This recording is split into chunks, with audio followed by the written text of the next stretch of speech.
Dan aku melihat seorang malaikat lain yang kuat turun dari sorga, berselubungkan awan dan pelangi ada di atas kepalanya, dan mukanya sama seperti matahari, dan kakinya bagaikan tiang api. Dalam tangannya, ia memegang sebuah gulungan kitab kecil yang terbuka.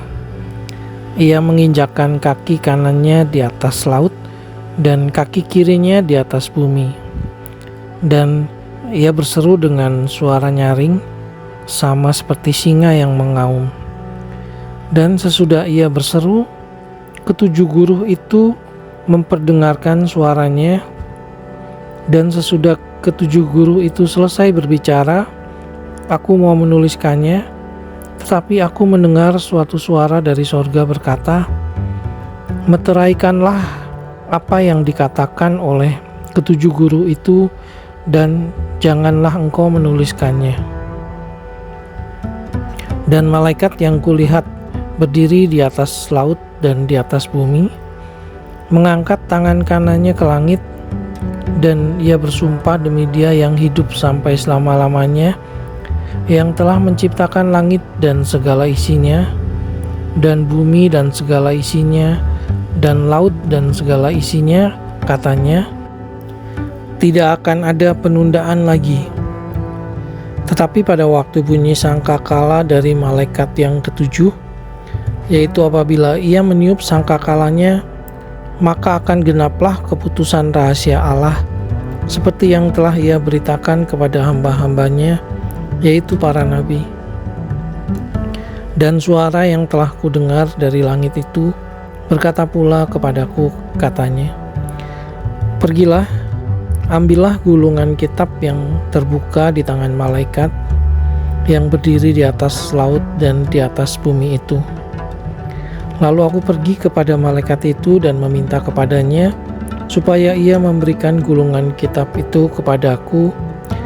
Katanya kepadaku, "Ambillah dan makanlah dia. Ia akan membuat perutmu terasa pahit, tetapi di dalam mulutmu ia akan terasa manis seperti madu." Lalu aku mengambil kitab itu dari tangan malaikat itu dan memakannya. Di dalam mulutku ia terasa manis seperti madu, tetapi sesudah aku memakannya, perutku menjadi pahit rasanya. Maka ia berkata kepadaku, "Engkau harus bernubuat lagi kepada banyak bangsa dan kaum dan bahasa dan raja." Kemudian diberikanlah kepadaku sebatang buluh, seperti tongkat pengukur rupanya, dengan kata-kata yang berikut, "Bangunlah dan ukurlah bait suci Allah dan mezbah dan mereka yang beribadah di dalamnya. Tetapi kecualikan pelataran bait suci yang di sebelah luar. Janganlah engkau mengukurnya, karena ia telah diberikan kepada bangsa-bangsa lain, dan mereka akan menginjak-injak kota suci 42 bulan lamanya. Dan aku akan memberi tugas kepada 2 saksiku, supaya mereka bernubuat sambil berkabung 1260 hari lamanya. Mereka adalah kedua pohon zaitun dan kedua kaki dian yang berdiri di hadapan Tuhan semesta alam. Dan jikalau ada orang yang hendak menyakiti mereka, keluarlah api dari mulut mereka menghanguskan semua musuh mereka. Dan jikalau ada orang yang hendak menyakiti mereka, maka orang itu harus mati secara itu. Mereka mempunyai kuasa menutup langit, supaya jangan turun hujan selama mereka bernubuat. Dan mereka mempunyai kuasa atas segala air untuk mengubahnya menjadi darah, dan untuk memukul bumi dengan segala jenis malapetaka setiap kali mereka menghendakinya. Dan apabila mereka telah menyelesaikan kesaksian mereka, maka binatang yang muncul dari jurang maut akan memerangi mereka dan mengalahkan serta membunuh mereka. Dan mayat mereka akan terletak di atas jalan raya kota besar, yang secara rohani disebut Sodom dan Mesir, di mana juga Tuhan mereka disalibkan, dan orang-orang dari segala bangsa dan suku dan bahasa dan kaum melihat mayat mereka 3,5 hari lamanya, dan orang-orang itu tidak memperbolehkan mayat mereka dikuburkan. Dan mereka yang diam di atas bumi bergembira dan bersukacita atas mereka itu, dan berpesta dan saling mengirim hadiah, karena kedua nabi itu telah merupakan siksaan bagi semua orang yang diam di atas bumi. 3,5 hari kemudian masuklah roh kehidupan dari Allah ke dalam mereka, sehingga mereka bangkit, dan semua orang yang melihat mereka menjadi sangat takut. Dan orang-orang itu mendengar suatu suara yang nyaring dari sorga berkata kepada mereka, "Naiklah kemari." Lalu naiklah mereka ke langit, diselubungi awan, disaksikan oleh musuh-musuh mereka. Pada saat itu terjadilah gempa bumi yang dahsyat, dan 1/10 bagian dari kota itu rubuh, dan 7.000 orang mati oleh gempa bumi itu, dan orang-orang lain sangat ketakutan, lalu memuliakan Allah yang di sorga. Celaka yang kedua sudah lewat. Lihatlah, celaka yang ketiga segera menyusul. Lalu malaikat yang ketujuh meniup sangkakalanya, dan terdengarlah suara-suara nyaring di dalam sorga, katanya, "Pemerintahan atas dunia dipegang oleh Tuhan kita, dan Dia yang diurapinya, dan Ia akan memerintah sebagai Raja sampai selama-lamanya." Dan ke-24 tua-tua yang duduk di hadapan Allah di atas tahta mereka tersungkur dan menyembah Allah sambil berkata, "Kami mengucap syukur kepadamu ya Tuhan, Allah yang Maha Kuasa, yang ada dan yang sudah ada, karena Engkau telah memangku kuasamu yang besar dan telah mulai memerintah sebagai Raja. Dan semua bangsa telah marah, tetapi amarahmu telah datang, dan saat bagi orang-orang mati untuk dihakimi dan untuk memperoleh upah kepada hamba-hambamu, nabi-nabi dan orang-orang kudus, dan kepada mereka yang takut akan namamu, kepada orang-orang kecil dan orang-orang besar, dan untuk membinasakan barang siapa yang membinasakan bumi."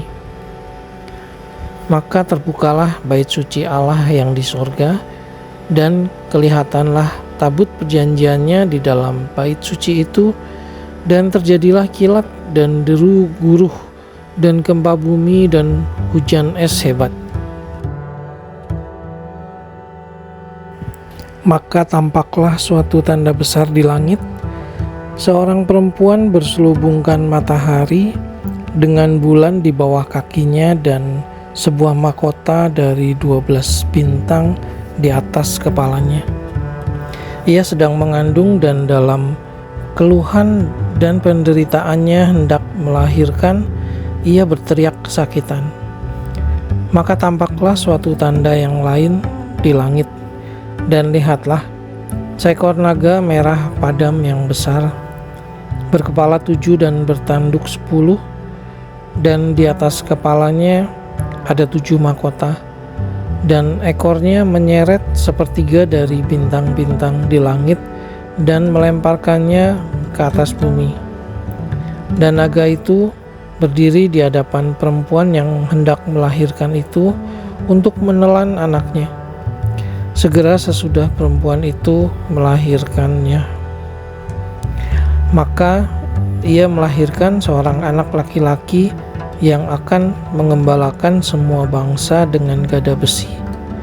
Tiba-tiba anaknya itu dirampas dan dibawa lari kepada Allah dan ke tahtanya. Perempuan itu lari ke padang gurun di mana telah disediakan suatu tempat baginya oleh Allah, supaya ia dipelihara di situ 1260 hari lamanya. Maka timbullah peperangan di sorga. Mikael dan malaikat-malaikatnya berperang melawan naga itu, dan naga itu dibantu oleh malaikat-malaikatnya. Tetapi mereka tidak dapat bertahan. Mereka tidak mendapat tempat lagi di sorga.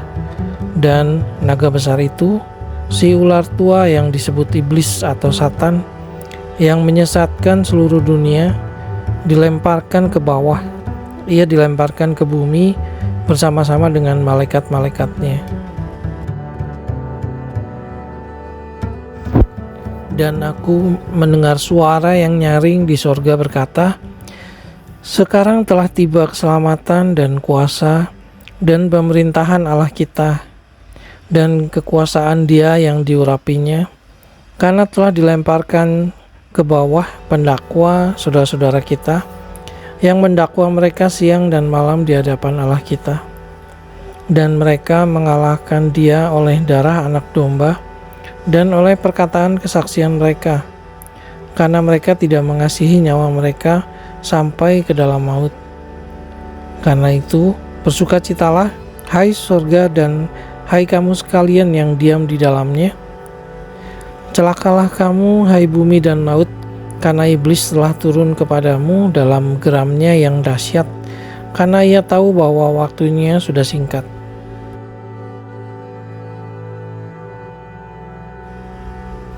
Dan ketika naga itu sadar bahwa ia telah dilemparkan di atas bumi, ia memburu perempuan yang melahirkan anak laki-laki itu. Kepada perempuan itu diberikan kedua sayap dari burung nasar yang besar, supaya ia terbang ke tempatnya di padang gurun, di mana ia dipelihara jauh dari tempat ular itu selama 1 masa dan 2 masa dan setengah masa. Lalu ular itu menyemburkan dari mulutnya air sebesar sungai ke arah perempuan itu, supaya ia dihanyutkan sungai itu. Tetapi bumi datang menolong perempuan itu. Ia membuka mulutnya dan menelan sungai yang disemburkan naga itu dari mulutnya. Maka marahlah naga itu kepada perempuan itu, lalu pergi memerangi keturunannya yang lain, yang menuruti hukum-hukum Allah dan memiliki kesaksian Yesus. Dan ia tinggal berdiri di pantai laut.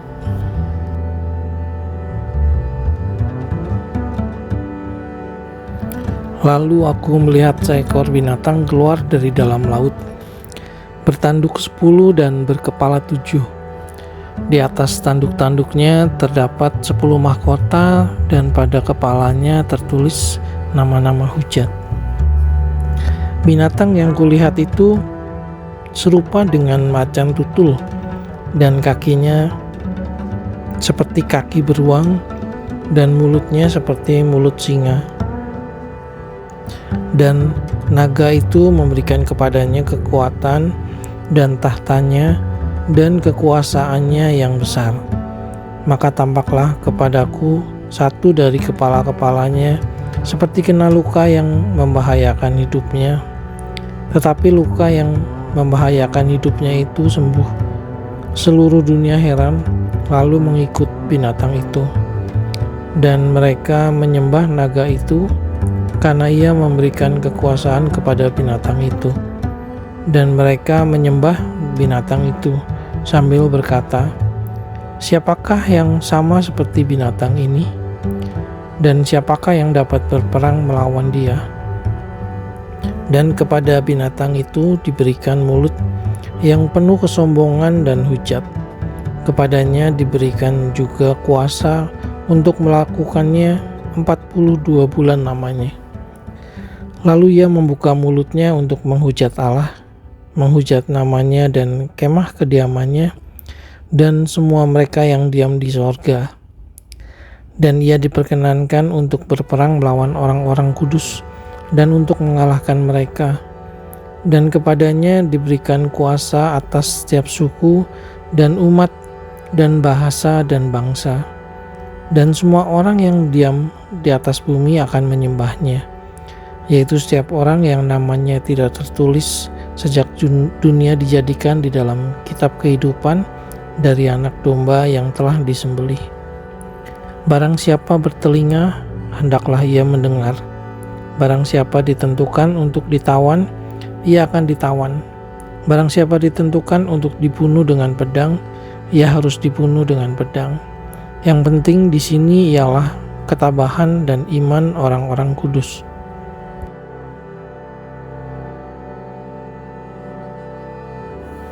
Dan aku melihat seekor binatang lain keluar dari dalam bumi dan bertanduk dua sama seperti anak domba, dan ia berbicara seperti seekor naga.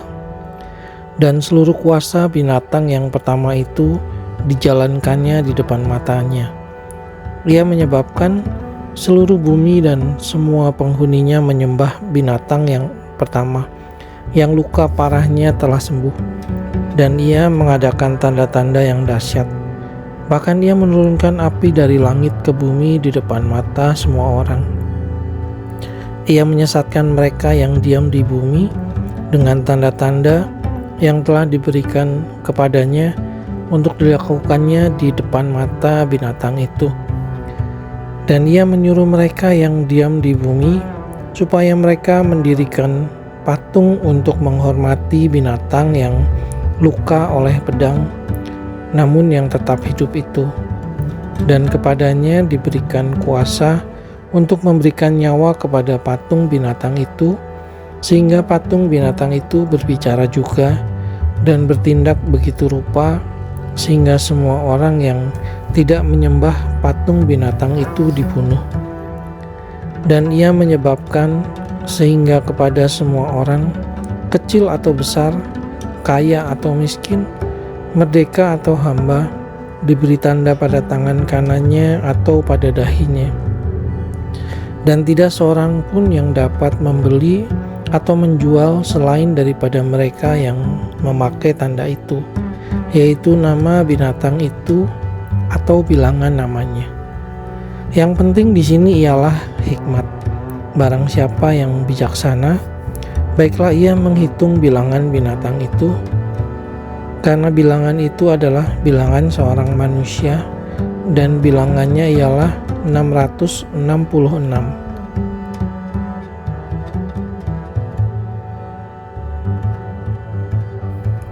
Dan aku melihat sesungguhnya anak domba berdiri di bukit Sion, dan bersama-sama dengan dia 144.000 orang, dan di dahi mereka tertulis namanya dan nama Bapanya.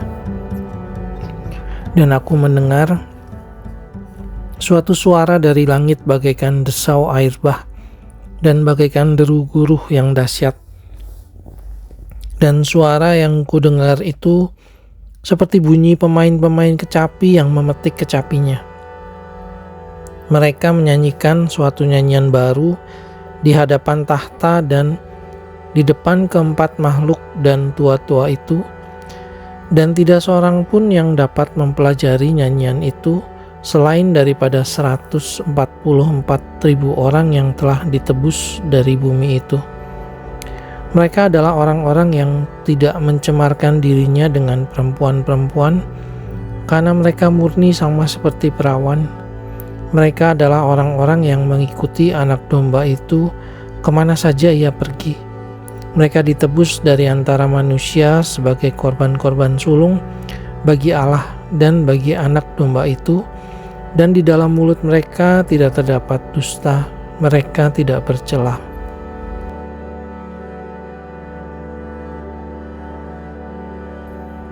Dan aku melihat seorang malaikat lain terbang di tengah-tengah langit, dan padanya ada Injil yang kekal untuk diberitakannya kepada mereka yang diam di atas bumi, dan kepada semua bangsa dan suku dan bahasa dan kaum. Dan ia berseru dengan suara nyaring, "Takutlah akan Allah dan muliakanlah Dia, karena telah tiba saat penghakimannya. Dan sembahlah Dia yang telah menjadikan langit dan bumi dan laut dan semua mata air." Dan seorang malaikat lain, malaikat kedua, menyusul dia dan berkata, Sudah rubuh Babel, kota besar itu, yang telah memabukkan segala bangsa dengan anggur hawa nafsu cabulnya." Dan seorang malaikat lain, malaikat ketiga menyusul mereka dan berkata dengan suara nyaring, "Jikalau seorang menyembah binatang dan patungnya itu, dan menerima tanda pada dahinya atau pada tangannya, maka ia akan minum dari anggur murka Allah yang disediakan tanpa campuran dalam cawan murkanya, dan ia akan disiksa dengan api dan belerang di depan mata malaikat-malaikat kudus dan di depan mata Anak Domba. Maka asap api yang menyiksa mereka itu naik ke atas sampai selama-lamanya, dan siang malam mereka tidak henti-hentinya disiksa, yaitu mereka yang menyembah binatang serta patungnya itu, dan barang siapa yang telah menerima tanda namanya." Yang penting di sini ialah ketekunan orang-orang kudus yang menuruti perintah Allah dan iman kepada Yesus. Dan aku mendengar suara dari sorga berkata, "Tuliskan, berbahagialah orang-orang mati yang mati dalam Tuhan sejak sekarang ini. Sungguh," kata Roh, "supaya mereka boleh beristirahat dari jerih lelah mereka, karena segala perbuatan mereka menyertai mereka." Dan aku melihat sesungguhnya ada suatu awan putih, dan di atas awan itu duduk seorang seperti anak manusia dengan sebuah mahkota emas di atas kepalanya dan sebilah sabit tajam di tangannya. Maka keluarlah seorang malaikat lain dari bait suci, dan ia berseru dengan suara nyaring kepada dia yang duduk di atas awan itu, "Ayunkanlah sabitmu itu dan tuailah, karena sudah tiba saatnya untuk menuai, sebab tuaian di bumi sudah masak." Dan ia yang duduk di atas awan itu mengayunkan sabitnya ke atas bumi, dan bumi pun dituailah. Dan seorang malaikat lain keluar dari bait suci yang di sorga, juga padanya ada sebilah sabit tajam. Dan seorang malaikat lain datang dari mezbah. Ia berkuasa atas api, dan ia berseru dengan suara nyaring kepada malaikat yang memegang sabit tajam itu, katanya, "Ayunkanlah sabitmu yang tajam itu, dan potonglah buah-buah pohon anggur di bumi, karena buahnya sudah masak."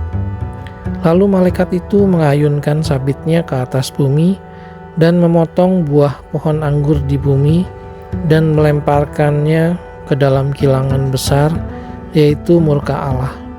Dan buah-buah anggur itu dikilang di luar kota, dan dari kilangan itu mengalir darah, tingginya sampai ke kekang kuda dan jauhnya 200 mil.